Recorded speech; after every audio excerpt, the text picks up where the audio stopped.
Hello bachcho, let us see this question. A particle is released from the origin with velocity vi cap. The electric field in the region is ei cap and the magnetic field is dk cap. Then option number 1, if v is equal to 0, e is equal to 0, then particle will execute a circular path. If v is equal to 0 and e is not equal to 0, the particle is positively charged and it continue an clockwise circle as seen from plus z direction. If v equal to 0, e is not equal to 0, then the particle will execute a cycloidal motion in the xy plane. And fourth, if v is greater than 0 and e is equal to 0, the particle is positively charged and magnetic field is greater than 0, then the particle will execute a anti-clockwise circle as seen from the plus z direction. तो हमें इस question में कहा जा रहा है कि एक पार्टिकल है जो हमने ओरिजिन से निकाला। तो ये मान लेते हैं हमारा ओरिजिन है, ये एक्स एक्सिस, वाई एक्सिस और ये हमारा क्या है, जेड एक्सिस। उसकी वेलोसिटी आई कैप है, that is it is in the direction of x axis. The electric field is in I x axis only, तो इलेक्ट्रिक फील्ड भी इसी डायरेक्शन में, वेलोसिटी भी इस डायरेक्शन में, इलेक्ट्रिक फील्ड भी इस डायरेक्शन में, मैग्नेटिक फील्ड के कैप डायरेक्शन में। तो एक काम करते हैं, वाई और जेड को स्विच कर लेते हैं क्योंकि ज़्यादा ईजी रहेगा हमारे लिए फिर अपने सोल्यूशन को करना।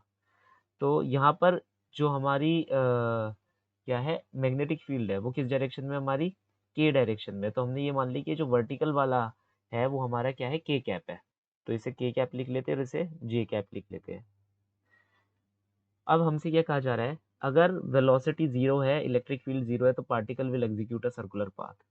अभी हम यहाँ पर से एक बार मतलब वन बाय वन की कंसेप्ट की बात करते हैं। की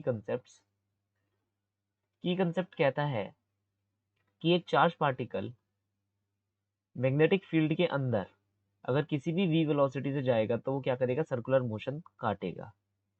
एक चार्ज पार्टिकल अगर किसी इलेक्ट्रिक फील्ड में जस्ट ऐसे ही छोड़ दिया जाए तो एक लीनियर मोशन काटता है, एक लीनियर लाइन बनाते हुए निकलता है। अगर इसी इलेक्ट्रिक फील्ड के अंदर मैं इस चार्ज पार्टिकल को ऊपर की तरफ फेंकूं तो एक पैराबोलिक पाथ बनाता हुआ ऊपर जाएगा। तो कई सारी चीजें हैं, कई सारे केसेस हैं। यहाँ पर ये 3 मोस्ट इंपॉर्टेंट केसेस मैंने आपको बता दिए। यहाँ पर क्या होगा, हमारा चार्ज पार्टिकल ना इसके पास वेलोसिटी है ना इसके पास इलेक्ट्रिक फील्ड है।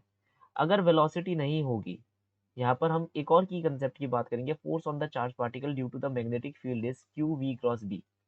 अगर वेलोसिटी होगी तभी मैग्नेटिक फोर्स लगेगी, और इलेक्ट्रोस्टैटिक फोर्स का फॉर्मूला क्या होता है, क्यू ई।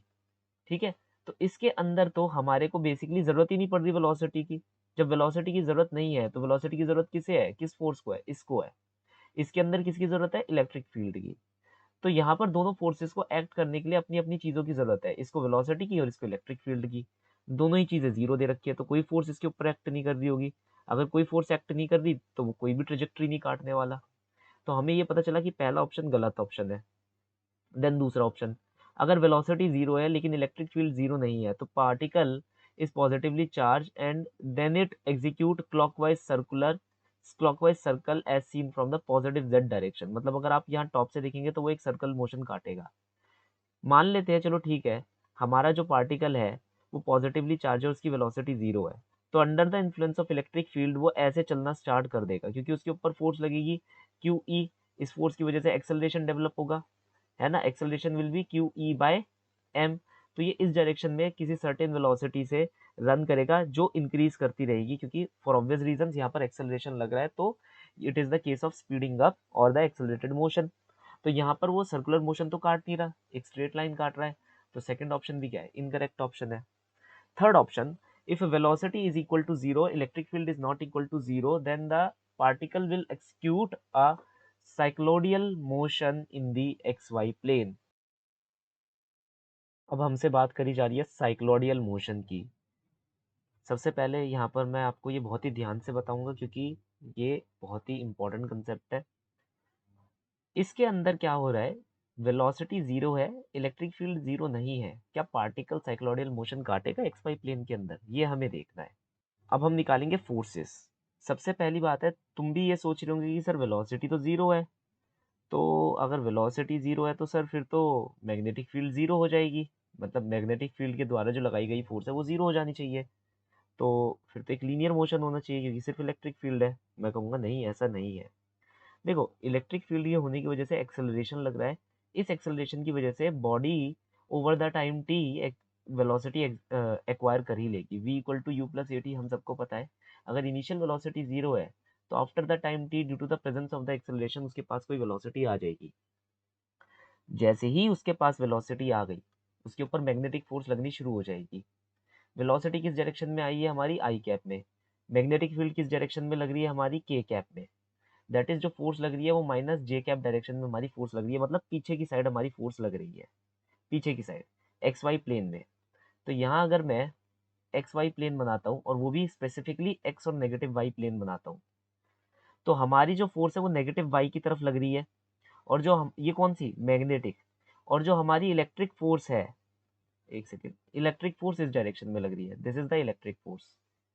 अब इन दोनों फोर्सेस की वजह से क्या होगा, देखो मैग्नेटिक फोर्स क्या कहेगी कि भाई मेरा सेंटर कहीं यहाँ लाई करना चाहिए वाई एक्सिस में। तो जो हमारा चार्ज पार्टिकल है वो एक सर्कुलर मोशन काट रहा होगा, सर्कुलर मोशन काटेगा वो। लेकिन इलेक्ट्रिक फील्ड क्या है, उस चार्ज पार्टिकल को आगे खींच कर ले जाना चाहती है। तो बेसिकली अगर हम यहाँ पर देखें किसी भी एक पॉइंट पर, तो चार्ज पार्टिकल के ऊपर मैग्नेटिक फोर्स इस डायरेक्शन में लग रही है और इलेक्ट्रिक फोर्स इस डायरेक्शन में लग रही है। ये एट एन एंगल थीटा है। अब यहाँ पर अगर आप फोर्स बैलेंस करके भी देखते हैं तो ये जो मैग्नेटिक फोर्स है इसके दो कंपोनेंट हो जाएंगे। एक ये वाला कंपोनेंट हो गया और एक ये वाला कंपोनेंट हो गया। मैं इसे F1 और F2 का नाम दूंगा।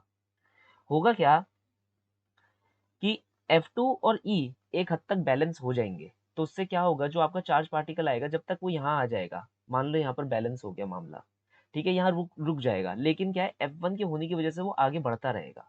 तो यहाँ F1 एग्जिस्ट कर रहा है, इसलिए ही चार्ज पार्टिकल ऐसे forward in the direction move कर रहा है। जैसे ही वो एक बार के लिए आगे बढ़ गया, यहाँ पर टोटल वेलोसिटी जो है आपकी ऐसे है, इस डायरेक्शन में होगी, है ना। वेलोसिटी जो होती है सर्कुलर मोशन में टेंजेंशियल लग रही होती है। तो जैसे ही वो एक बार आगे बढ़ गया, या ध्यान से देखना, उसका इनर्शिया मेंटेन्ड है, स्टेट ऑफ इनर्शिया वो मेंटेन्ड है कि उसे आगे बढ़ना है। जैसे ही वो थोड़ा सा आगे बढ़ेगा, जो हमारी मैग्नेटिक फोर्स होगी वो पीछे लगेगी और इलेक्ट्रिक फोर्स तो आगे लगी रही है। तो इलेक्ट्रिक फोर्स और मैग्नेटिक फोर्स का ये वाला कंपोनेंट अपने आप को बैलेंस करे जा रहा है। वो कह रहा है चलो ठीक है, हम दोनों बहुत खुश हैं, है ना, we are balancing each other such that the particle ऐसा मोशन काट रहा है, मतलब वाई एक्सिस में उसका ऐसा मोशन हमें देखने को मिल रहा है। कभी इलेक्ट्रिक फील्ड ज्यादा होती है तो पार्टिकल ऊपर की तरफ उड़ जाता है, ऐसे इस तरफ, सॉरी एक्स एक्सिस के अंदर। जब मैग्नेटिक फील्ड का ये वाला कंपोनेंट ज्यादा होना शुरू हो जाता है तो ये पार्टिकल नीचे आना शुरू हो जाता है। तो बेसिकली हमें ये पता चल रहा है पार्टिकल क्या है, नीचे आ रहा है। पार्टिकल नीचे आ रहा है क्योंकि अब ये ज्यादा डोमिनेंट होना शुरू हो चुका है। पहले क्या था, इलेक्ट्रिक फील्ड ज्यादा डोमिनेंट थी, तो इस सर्कल में उठान मारा जा रहा था। तो ये सर्कल में क्या हो रहा था, उठान मार रहा था हमारा पार्टिकल। क्यों, इलेक्ट्रिक फील्ड उसे इस तरफ खींच रही है, मैग्नेटिक फील्ड इस तरफ खींच रही है। तो इलेक्ट्रिक फील्ड जीत रही है तो ऑब्वियसली इलेक्ट्रिक फील्ड इसे ऊपर ले जाएगी। अब मैग्नेटिक फील्ड जीत रही है तो मैग्नेटिक फील्ड नीचे ले जाएगी। लेकिन ये पार्टिकल आगे भी तो बढ़ रहा है, ये पार्टिकल क्या है, आगे भी तो बढ़ रहा है। तो ऐसे क्या होगा, ये पार्टिकल ऐसे मोशन दिखाएगा, ऐसे गया, फिर ऐसे गया, ऐसे करके ये अपना मोशन दिखाएगा। ऐसे टाइप के मोशन को क्या कहा जाता है, साइक्लोडियल मोशन कहा जाता है। और ये किस प्लेन में हो रहा है, आपके एक्स वाई प्लेन में। भाई ये एक्स एक्सिस है या नेगेटिव वाई एक्सिस है, तो एक्स वाई प्लेन में ही हो रहा है। तो हाँ, ये ऑप्शन बिल्कुल करेक्ट ऑप्शन है। Next, if v is greater than zero, अगर वेलोसिटी जीरो से बड़ी है और e is equal to zero, और e जीरो हो जाता है, तो पार्टिकल अगर पॉजिटिवली चार्ज पार्टिकल है और मैग्नेटिक फील्ड जीरो से ग्रेटर है, तो जो पार्टिकल होगा वो एक एंटी क्लॉकवाइज सर्कल काटेगा if seen from the z direction. चलो ये भी देख लेते हैं, हम बेसिक फॉर्मूला के अंदर अपना आंसर निकालेंगे। ठीक है, तो हमारे पास जो फॉर्मूला दे रखा है, it is q v cross B, हम इसी के अंदर अपना आउटपुट लगाएंगे।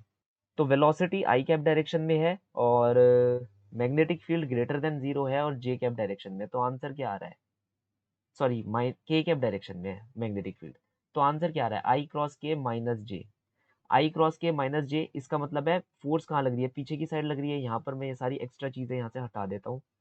ठीक है, या एक बिल्कुल नया डायग्राम हम यहाँ पर बना लेते हैं। तो ये रहा डायग्राम, फोर्स लग रही है माइनस जे कैप डायरेक्शन में। अब अगर फोर्स माइनस जे कैप डायरेक्शन में लग रही है तो हमारा पार्टिकल ऐसे मूव करेगा, ऐसे देखो, ऐसे। ये एक्स प्लेन है, ये नेगेटिव वाई प्लेन है। अब हम जब ऊपर से देखेंगे तो हमारे को पार्टिकल ऐसे मूव ऑन होता हुआ दिखेगा, है ना। कैसा दिख रहा है, एंटी क्लॉकवाइज डायरेक्शन। लग रहा है, नहीं लग रहा, एंटी क्लॉकवाइज डायरेक्शन। सो फोर्थ ऑप्शन भी करेक्ट ऑप्शन है। So the final solution of the following problem is option number 3 and option number 4. Hope you understood well. Best of luck.